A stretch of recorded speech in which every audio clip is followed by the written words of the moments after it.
Hello tout le monde, bienvenue sur le podcast de Luxe Impulsion. Je suis Sephora, coach et prépa mental business. Ma valeur première, la liberté. Ma passion, explorer tous les leviers de performance d'un business. Et le succès, tu le sais, c'est 80% mindset, 20% stratégie. Alors ma mission aujourd'hui, aider les entrepreneurs à propulser leurs résultats pour vivre leur liberté et en prenant du plaisir. Au programme de ce podcast, apprendre à libérer son leadership et piloter son mindset. Attention, décollage imminent, bonne écoute! Welcome guys, nous voici dans le vrai épisode 1 du podcast de Luxe Impulsion. Alors pourquoi je dis le vrai ? Parce que si tu ne l'as pas encore écouté, d'ailleurs je t'invite à le faire, mais il y avait bien sûr un premier épisode, un épisode 0 pour faire les présentations. Aussi les amis, aujourd'hui, on va parler leadership et on va chercher à comprendre l'enjeu du leadership dans l'entrepreneuriat. Est-ce que lorsqu'on est solopreneur, infopreneur, il y a aussi un enjeu justement dans le leadership ? C'est tout ce qu'on va voir aujourd'hui. Donc, le leadership Kesako, comment faire pour développer son leadership et puis la place qu'il occupe dans son business. Pour moi, vraiment, tu le verras, ça a une place centrale, d'où, forcément, le nom de mon podcast, Libère ton leadership. Alors déjà, dans un premier temps, qu'est-ce que c'est que le leadership ? C'est un terme qui plaît beaucoup en général, un concept assez en vogue, on en entend vraiment beaucoup parler, leadership par-ci, leadership par-là. Beaucoup de gens d'ailleurs disent vouloir le développer, mais il n'y a pas vraiment de définition finalement qui fasse autorité avec le leadership. C'est une sorte de mot valise, de concept dans lequel chacun met un peu ce qu'il veut. Maintenant, derrière ce mot, je sais que beaucoup, lorsqu'ils pensent leadership, ils pensent équipe. D'où le fait souvent que les solopreneurs, les infopreneurs se sentent pas forcément concernés par cette question du leadership. On s'imagine un peu le leadership comme l'influence qu'on a sur autrui. Et donc, si on n'a pas d'équipe, pas besoin d'avoir du leadership. L'influence, tu vois, d'un individu sur un groupe en vue d'atteindre un objectif commun. D'où justement le concept d'équipe qui l'accompagne souvent. Donc finalement, on pourrait le définir comme la capacité d'avoir une vision et de fédérer autour, de motiver les autres, d'avoir une vraie intelligence relationnelle, et du coup on pense à charisme, à éloquence, etc. Et d'ailleurs, souvent j'entends dire que pour travailler son leadership, il faut travailler sa communication. Alors, pour la petite minute de latin, communiquer, ça vient de communicare, qui veut dire mettre en commun. Sauf que, forcément, pour mettre en commun quelque chose, encore faut-il avoir quelque chose à mettre en commun. Donc ça veut dire qu'il faut d'abord être en capacité de produire soi-même quelque chose. Et c'est pour ça que cette vision du leadership, en rapport spécifique à l'autre, au collectif, elle me plaît pas beaucoup, puis je la trouve assez partielle. Car pour leader l'autre, il faut déjà réussir à se leader soi-même. Pour attirer, influencer l'autre par son rayonnement, son aura, sa lumière, sa motivation, ce que tu veux, il faut déjà réussir à produire les rayons du rayonnement, réussir à créer cette lumière. Donc pour moi, vraiment, le leadership, c'est avant tout une affaire qui est à 80% personnelle et seulement 20% collective. Et d'ailleurs, je trouve que l'image de l'iceberg, elle est absolument parfaite pour représenter un petit peu ce concept de leadership, parce que c'est 80% du travail sur soi, qui correspond vraiment à la partie invisible, immergée de l'iceberg, et seulement 20% une affaire effectivement où la communication a sa part d'importance, etc., la partie visible de l'iceberg. Et d'ailleurs, d'où ce fameux proverbe que tu connais sans doute, pour être convaincant, il faut d'abord être soi-même convaincu. Si on n'est pas convaincu, si on n'a pas fait le travail nécessaire pour être convaincu, ou en tout cas si tous les paramètres n'ont pas été réunis pour être convaincu, on peut difficilement convaincre l'autre et être convaincant. Alors, maintenant qu'on s'est dit que c'était une affaire personnelle, c'est bien joli, on est très content. Mais alors, quels sont les leviers pour développer son leadership ? Eh bien, justement, je vais t'inviter à y réfléchir par toi-même. Rien ne vaut justement, la réflexion personnelle. Et pour ça, je vais te proposer d'identifier Une personne, un entrepreneur ou pas, comme tu veux, tu choisis, qui pour toi, selon tes critères, a du leadership. Ce que toi, tu mets derrière ce mot-là, ok? Donc voilà, je te laisse quelques secondes pour identifier cette personne. Alors j'espère que c'est good pour toi. Si c'est pas good, t'es un podcast, tu le rallumes quand c'est bon, il n'y a pas de souci. Fais à ta main, no problem. Donc maintenant, ce que je te propose, c'est de te demander de réfléchir en fait aux critères sur lesquels tu t'es basé pour choisir cette personne et considérer que cette personne a du leadership. Qu'est-ce que tu prends en compte pour considérer qu'elle a du leadership et donc pour quelle raison finalement tu l'as identifiée elle plutôt qu'une autre.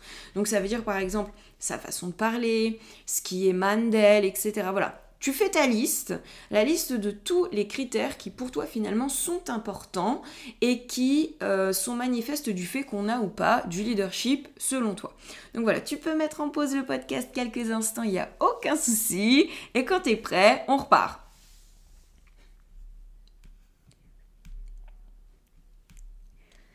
Alors, je vais pas laisser trop longtemps le podcast comme ça, je pourrais rajouter une petite musique, etc. Peut-être que je le ferai sur les prochains, mais en tout cas, voilà. Tu mets pause, tu relances, quand tu es prêt, on n'est pas pressé, ok?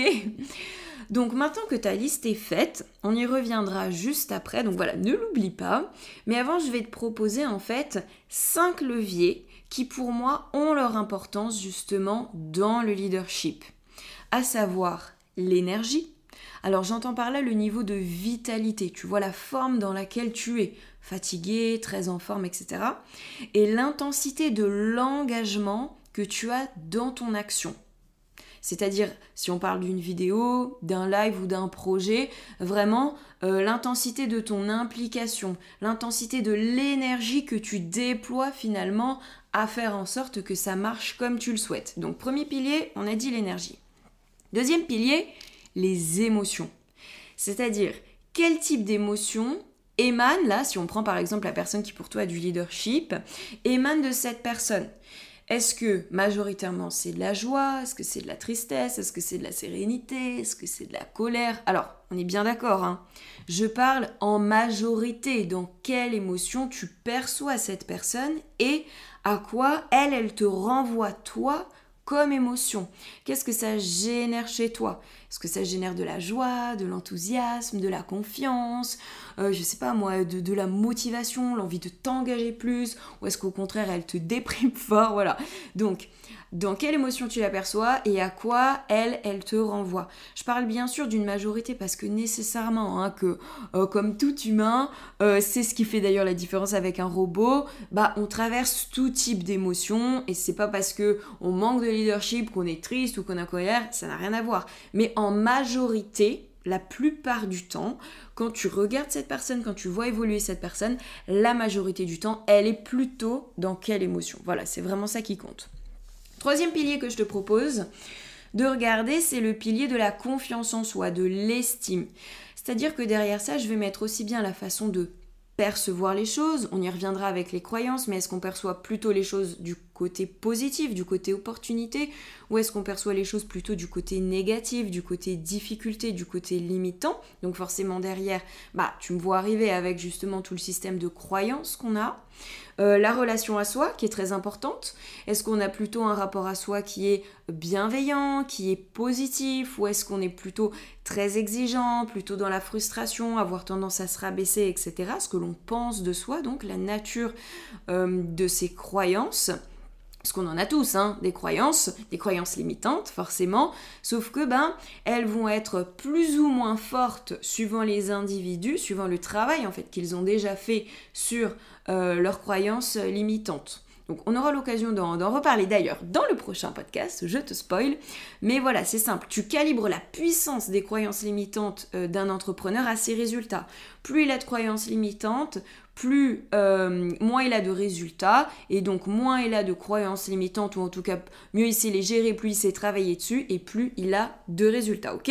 Donc notre troisième pilier, c'était le pilier de la confiance, de l'estime, et puis du système de croyances. Quatrième pilier, la motivation. Alors j'entends par là la capacité à définir de bons objectifs pour soi. qu'est-ce que j'entends par de bons objectifs? C'est des objectifs, tu vois, qui ont du sens, qui te donnent envie, qui te donnent de l'énergie de les atteindre et donc de passer à l'action.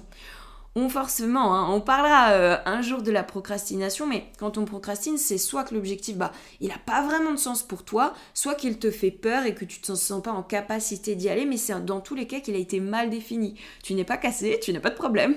C'est juste qu'on pourrait mieux définir l'objectif, ok ? Donc, est-ce que par rapport à la motivation, voilà, il y a un passage à l'action qui est facilité avec une organisation du temps stratégique pour permettre justement la réalisation de l'objectif. Donc, dès qu'on souffre de démotivation trop fréquente, tu vois, un petit peu à l'instar de la procrastination, c'est que l'objectif, de la même façon, soit il n'a pas assez de sens pour nous, soit qu'il manque de clarté et tout ce qui est flou nous renvoie en fait à un sentiment d'impuissance parce qu'on ne sait pas trop sur quel levier il va falloir agir pour atteindre notre objectif. Et donc voilà, ça nous frustre, ça nous démotive et on passe plus à l'action. Donc dans ces cas-là, c'est juste que l'objectif il est mal défini, ok ? Et enfin le 5e pilier que je te propose d'évaluer, c'est celui de la communication, forcément. Donc notre aptitude à écouter l'autre, à comprendre ses besoins, ses envies, ce qui est important pour lui pour réussir à le rendre partie prenante de notre projet, le fédérer, lui donner envie de s'engager et de faire partie de l'aventure. Donc, je te répète les piliers, parce que comme on a détaillé un petit peu, ce serait normal que tu les aies pas tous en tête. On a l'énergie, les émotions, la confiance en soi, la motivation / objectif et la communication. Donc, je t'invite maintenant à reprendre ta liste, la liste de tous les critères en fait qui t'ont semblé être opportuns dans le fait que la personne ait du leadership, ok ?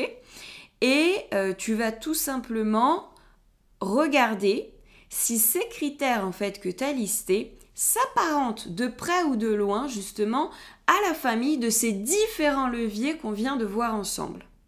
Et je suis à peu près convaincue que tu vas t'apercevoir que la majorité, pour ne pas dire la totalité de tes critères, peuvent être rangés justement derrière l'un de ces leviers que l'on vient de voir.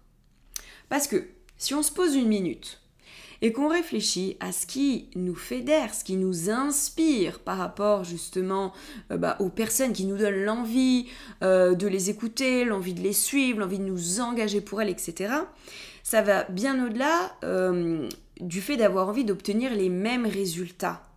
C'est l'envie d'y parvenir, mais dans la même fluidité que l'entrepreneur en question, que de la personne en question, si tu as pris un autre exemple qu'un entrepreneur, d'avoir cette envie de vivre la même émotion que l'entrepreneur en question, de ressentir la même énergie que lui, la même envie justement de se mettre en action pour atteindre son objectif et le même niveau de confiance.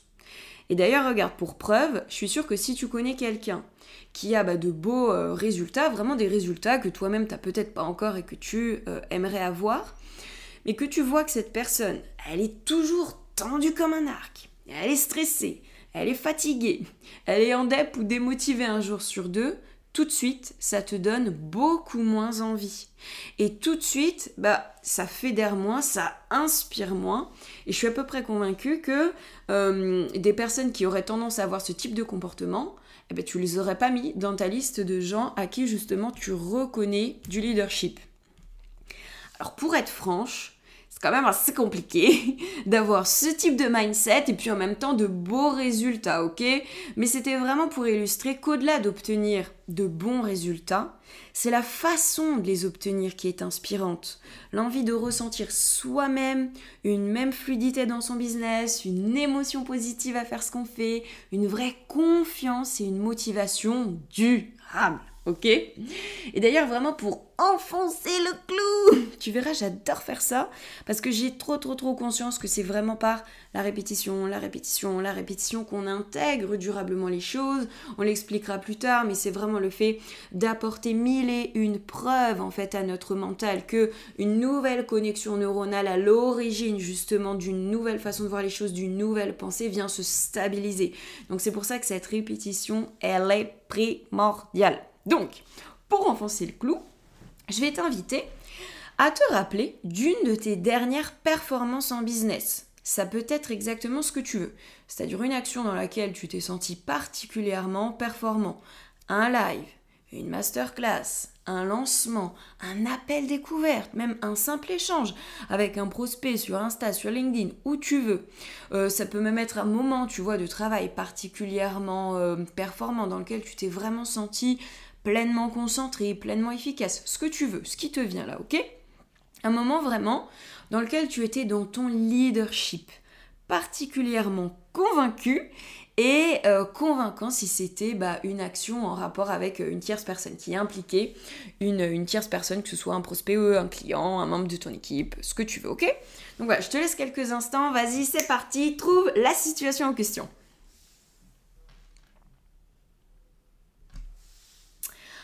Ok, super. Alors du coup, maintenant que tu as cette situation, exactement de la même façon, je vais t'inviter à te remémorer et à analyser quel était ton niveau de maîtrise, ton niveau d'aisance dans les 5 piliers qu'on vient de voir ensemble, ok ?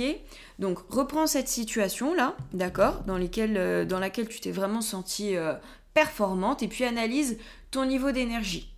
Est-ce qu'à ce moment-là, quand tu fais l'action, ok, pas après l'action, mais pendant que tu fais ton live, ta masterclass, pendant la période où tu es en lancement, ou pendant que tu es en train de discuter avec ton prospect, ou que tu fais ton appel découverte, ok, quel est ton niveau d'énergie ? Est-ce que tu es en forme ? Est-ce que tu es fatigué ? Est-ce que tu as envoyé beaucoup d'énergie là pendant cette action ou pas trop ? Ok, donc 1, niveau d'énergie.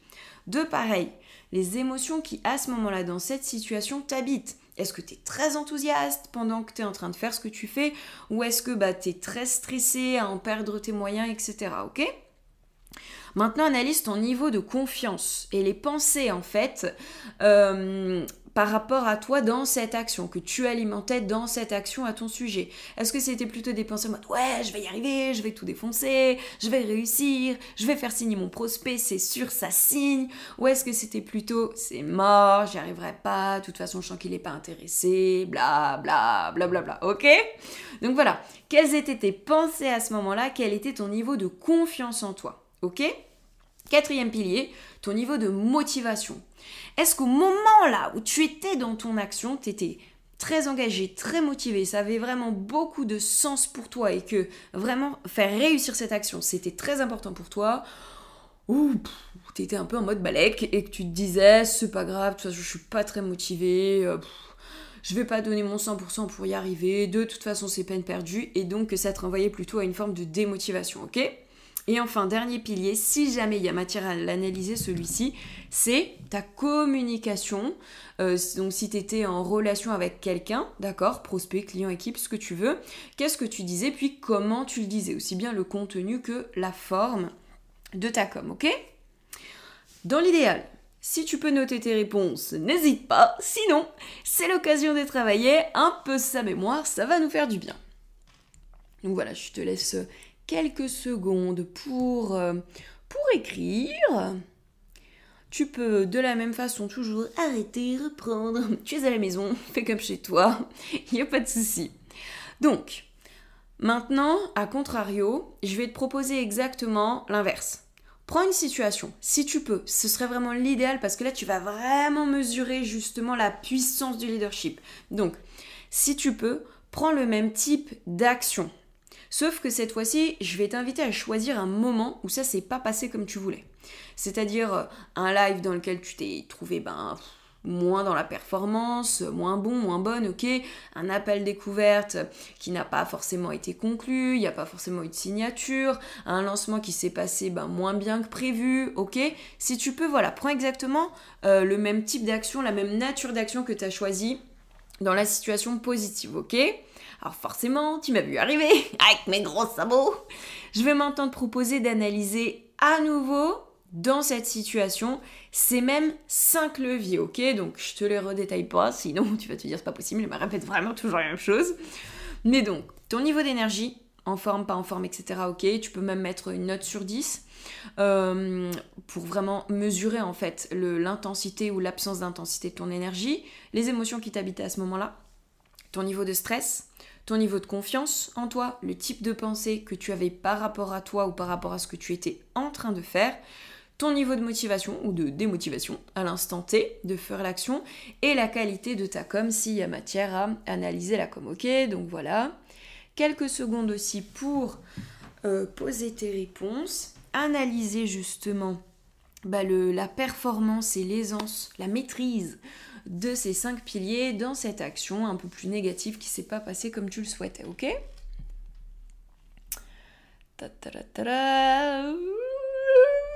On va dire que c'est bon, on va dire que tu l'as fait. Et donc là, tu t'aperçois précisément que en termes de mindset, ce qui se passe et comment tu actives ces leviers quand tu es dans ton leadership en position de performeur dans la situation 1, donc lorsque tu réussis ce que tu veux, et aussi ce qui se joue au niveau de ton mindset lorsque ça ne marche pas comme tu le souhaites. Là, finalement, tu vois, tu as une forme d'illustration, des indicateurs à respecter pour réussir à faire marcher ce que tu veux, et des indicateurs auxquels tu dois être vigilant et surtout que tu dois éviter parce que tu sais que c'est ce qui conduit en fait à passer à côté de ce que tu souhaites, ok ? Donc si tu as pris le même type d'action, c'est-à-dire soit tu as comparé 2 masterclass ou 2 lancements ou 2 appels découvertes ou 2 lives, etc., tu arrives d'autant plus forcément à mesurer à quel point c'est ton mindset qui joue quand tu performes ou pas. Et là, forcément, il est évident qu'entre les deux situations, tu aies pu réajuster ta stratégie ou ta technique, alors peut-être pas d'ailleurs, mais ce sont vraiment les différences que tu as soulignées dans ton mindset qui sont responsables à 80% du succès dans la situation positive. Et d'ailleurs, tu le sais, je te le rappelle souvent, c'est pour ça qu'on dit que le succès, c'est 80% mindset et 20% stratégie. Là, vraiment, on vient d'illustrer en détail, en fait, l'explication de ce proverbe, ok ? Donc, pour conclure, c'est vraiment cette approche-là, tu vois, du leadership qui fait sens chez moi et puis que j'aurai plaisir, en fait, à partager avec toi à travers tous mes contenus, d'où mon approche, tu l'auras compris, coaching, ok, certes, mais vraiment avec une grande place, tu vois, pour la préparation mentale. C'est pour ça que moi, je m'annonce vraiment comme étant coach et prépa mentale business.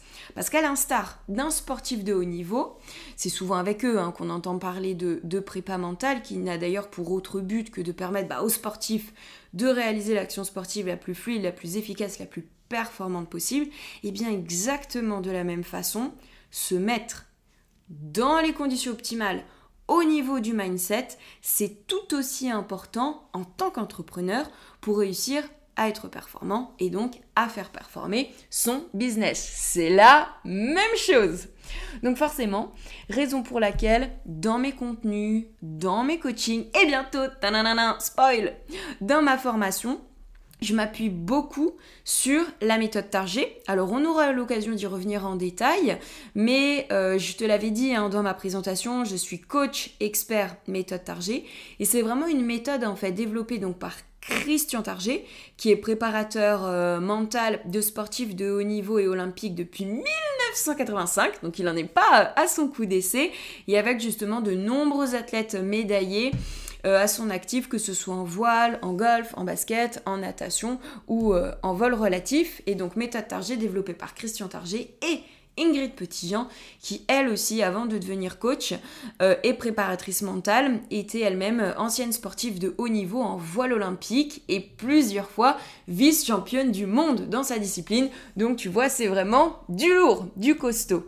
Et ce que j'apprécie particulièrement dans cette méthode, la méthode Target, c'est qu'elle permet de travailler concrètement sur les différents leviers desquels on a parlé tout au long de ce podcast pour améliorer sa performance mentale et donc réussir l'action qu'on est en train de faire, ce que j'appelle moi, tu vois, le leadership. Finalement, moi j'associe le leadership à sa capacité à se mettre en état de performance. Parce que quand tu es en état de performance et que tu performes, par voie de conséquence, partie immergée de l'iceberg, tu rayonnes et du coup on a envie, tu vois forcément, de te suivre, de s'engager pour toi, d'adopter les mêmes techniques qui t'ont permis d'atteindre tes résultats, etc.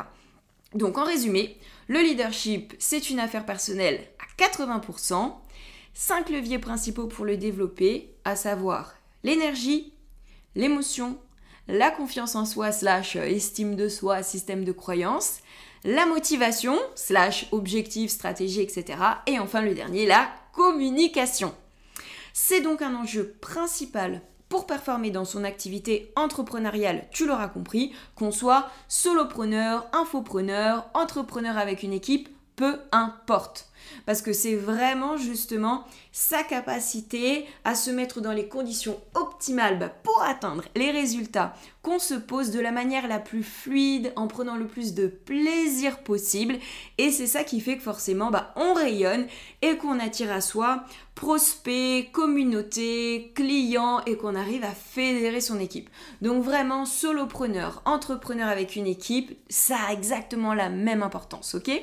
Donc voilà, j'espère que cet épisode t'aura été utile. Je serais ravie d'ailleurs de savoir quel levier tu souhaiterais optimiser en priorité dans ton leadership. Ça me donnera des idées et des priorités pour mes prochains podcasts. Donc vraiment, n'hésite pas à me laisser une note, un commentaire, partager ce podcast autour de toi. C'est vraiment pour moi, tu te doutes, une jolie récompense si le contenu t'a plu. Alors d'avance, un immense merci pour ton soutien. Je t'envoie vraiment toutes mes good vibes et je te dis à très bientôt.